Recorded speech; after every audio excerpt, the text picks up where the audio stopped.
Hey everyone, I'm Megyn Kelly. Welcome to the Megyn Kelly Show and our special coverage of the CNN presidential debate which just concluded.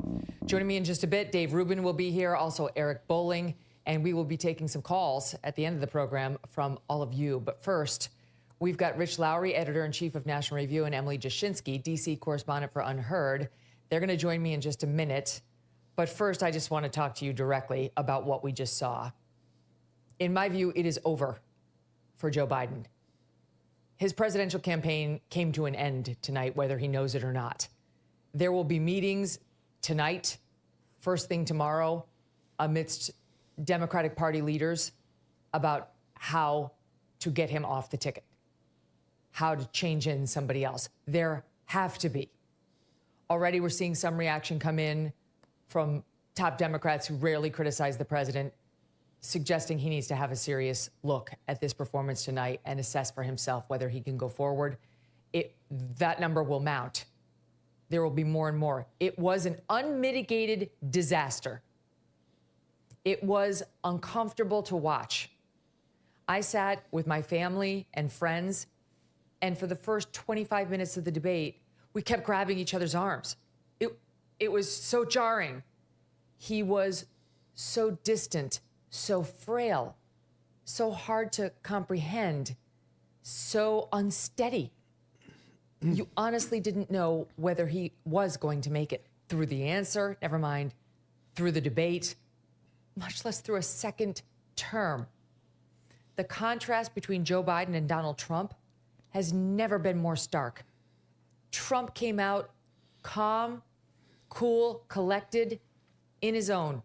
He looked comfortable. Donald Trump Jr. tweeted out, I think actually the CNN format helped my dad. It helped him stay composed and presidential. I think he's right. The inability for him to interrupt Biden did wind up helping Trump. And he maintained his dignity for the most part. He was in control and strong for the entire time, unlike his opponent. I've never seen anything like that. I've never seen a politician at any level perform like Joe Biden performed tonight. And not only do I have questions about whether he will be his party's nominee, I have questions about whether he could possibly serve out his term. He's the president of the United States right now, that man who couldn't spit out numbers or say trillion or billion correctly and lied at every answer because he seemed confused. How is that our leader? How are the Democrats going to nominate that man? And shame on you, Jill Biden, for allowing that. I want answers from all these top Democrats who've been telling us how robust he is behind the scenes. That's who I want to hear from most. You lied. Did you not think this moment was going to come? That we would never see this? Why did you agree to put him out on the debate stage when you knew what the truth was and that we would eventually find it out for ourselves? It's a dark day for this country. He's our leader. No one wants to see him embarrassed, but we're embarrassed ourselves tonight. That's our president. And he could very well win a second term if the Democrats continue their lawfare, if the media doesn't do its job, if the Democrats don't do the responsible thing here. I want to get to Rich and Emily with their thoughts. Guys, thank you for joining me. Rich, what'd you think? I don't think it was a great debate. It was painful to watch by the end. The argument over whose golf game is better and who has better handicap. And if the mics hadn't been cut, it probably would have descended into what the first debate in 2020 was like. So I agree with you that helped Trump. But Biden was terrible, like nightmarishly bad. We both had a lot of experience with Roger Ailes, who was a TV genius, if nothing else. And he always said, watch it with the sound down.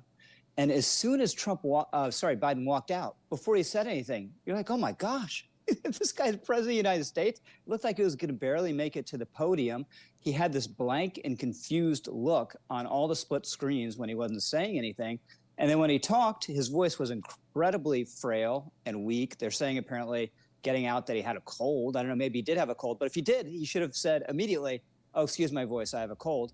And then there was the incoherence. Not every answer, but a lot of the answers just they started okay, and then they faded into something just a jumble. the beat Medicare, we finally beat Medicare answer towards the beginning was maybe the foremost example of this. So it was a debacle for Joe Biden. I think Trump was, about half the debate was very good. I think he got overheated at moments and drawn into things he probably shouldn't have, but he had the better night by default, if nothing else. I mean, I didn't think there was any question. Like, anybody who says Joe Biden won that debate is a dishonest person that you shouldn't be listening to. I do want to play that soundbite before I go to you, Emily, that Rich just referenced. I mean, we have multiple queued up showing Biden's utter confusion. He did not have the facts. He was confused over very basic facts, and it was repeated. Take a listen to this, SOT 3. We have 1,000 trillionaires in America. I mean, billionaires in America. And what's happening? They're in a situation where they, in fact, pay 8.2% in taxes. If they just paid 24%, 25%, either one of those numbers, they'd raise $500 billion, I should say, in a 10-year period.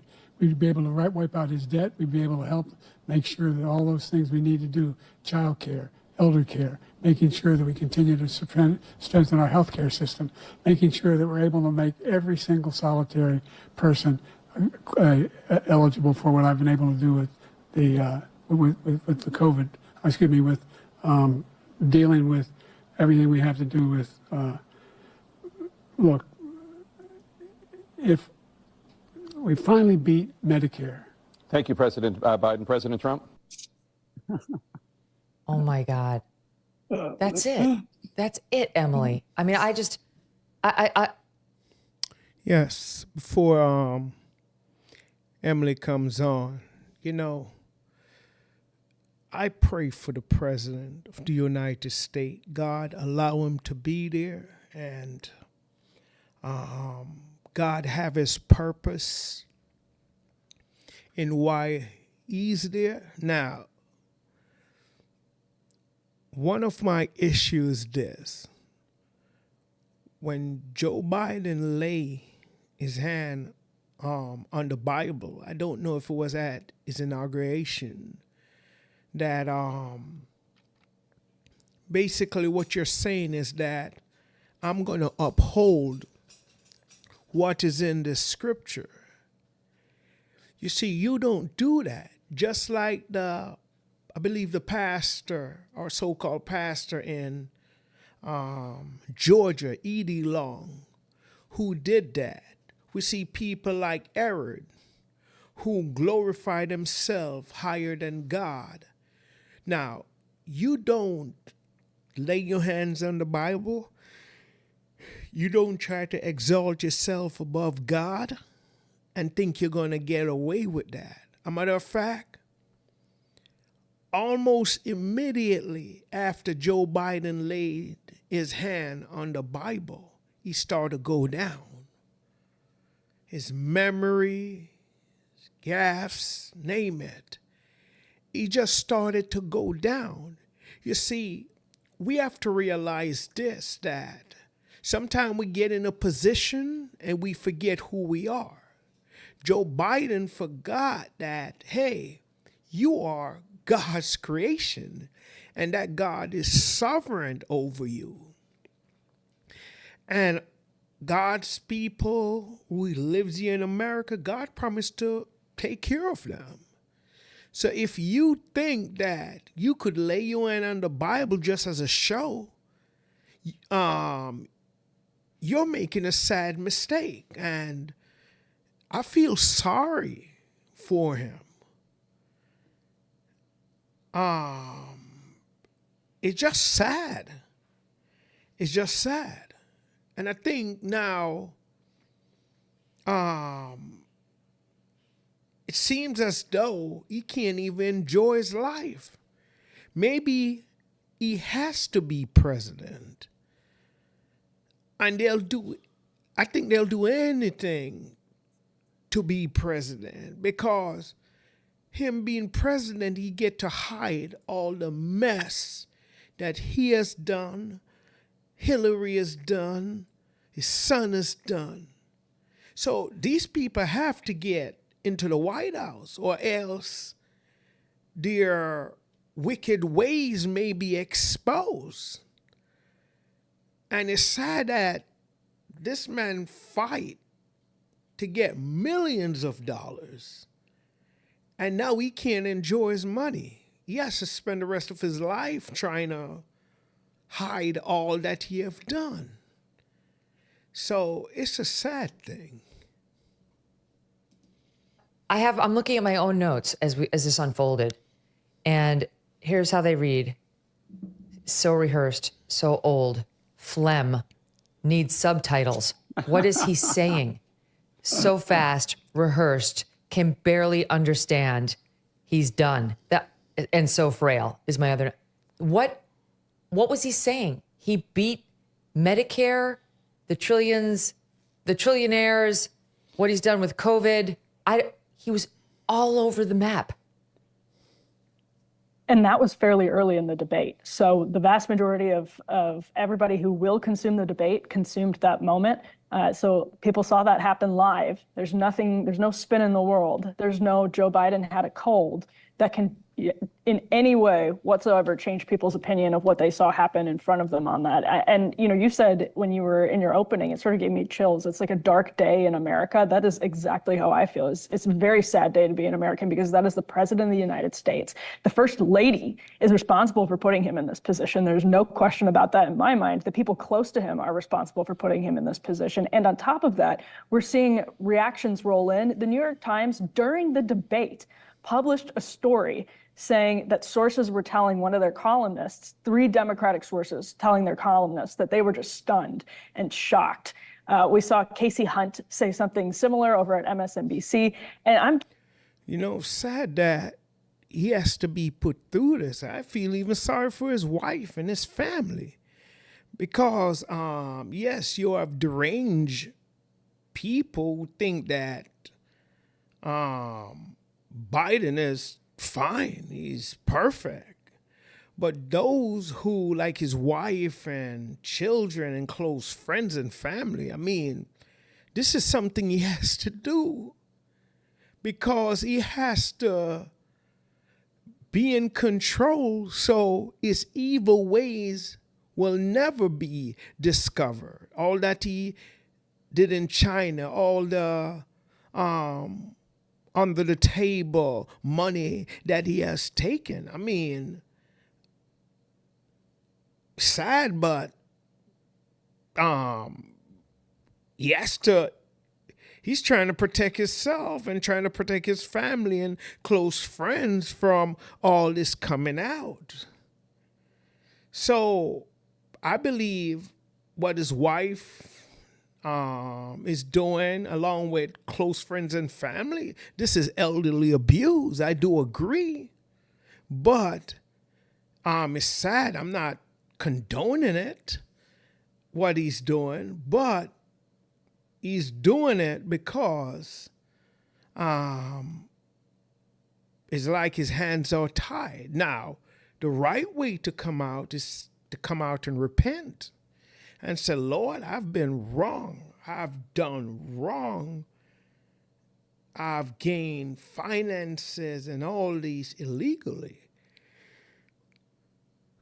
I would rather, if I was in Joe Biden's place, I would rather to just go down in history being honest and honorable than to try to ruin a country to protect yourself, your family, and your friends. I'm curious, are they pretending to be surprised? Because people close to Joe Biden who've spent time with Joe Biden have got to have known. We saw him do a press conference not that long ago where he was telling everybody, Robert Hur was wrong, and he was losing track of his sentences there. But here we are, fast forward to the debate. In addition to that Medicare answer, his answer on abortion became an answer on immigration. Yeah. It was impossible to follow. He had no train of thought to follow. It was a disaster. I've really never seen anything like it. That was a critical moment. It was terrible. It was another moment where we were all grabbing each other in my house. Like, what just happened? The question was about abortion, and he brought Laken Riley into it without naming her, this nursing student in Georgia who was murdered by an illegal. Here is the moment sought for. I am a person that believes. And frankly, I think it's important to believe in the exceptions. Some people, you have to follow your heart. Some people don't believe in that. But I believe in the exceptions for rape, incest, and the life of the mother. I think it's very important. Some people don't. Follow your heart. But you have to get elected also, and because that has to do with other things. It's been a terrible thing, what you've done. The idea that states are able to do this is a little like saying we're going to turn civil rights back to the states. Let each state have a different rule. Look, there's so many young women who have been, including a young woman who just was murdered, and he went to the funeral. The idea that she was murdered by an immigrant coming in, they talk about that. But here's the deal. There's a lot of young women who are being raped by their in-laws, by their spouses, brothers and sisters, it's just ridiculous. Oh my God. Guys. Bizarre. I mean, the only word for it is bizarre, right? I mean, what is, sometimes he's mumbly and confused, but you kind of know what he's getting at. Depressing. Yes, sad's a good word. But this is hard, beyond comprehension. Again, this is someone you pray for. You Christians, or we Christians, we need to pray that God work a miracle in Joe Biden's life. I mean, he's in a terrible state. We know the God who, I believe in the book of Kings, when they look at Nebuchadnezzar, who almost conquered the entire world and was eating grass like a beast for 7 years. You see, you don't try to exalt yourself above God.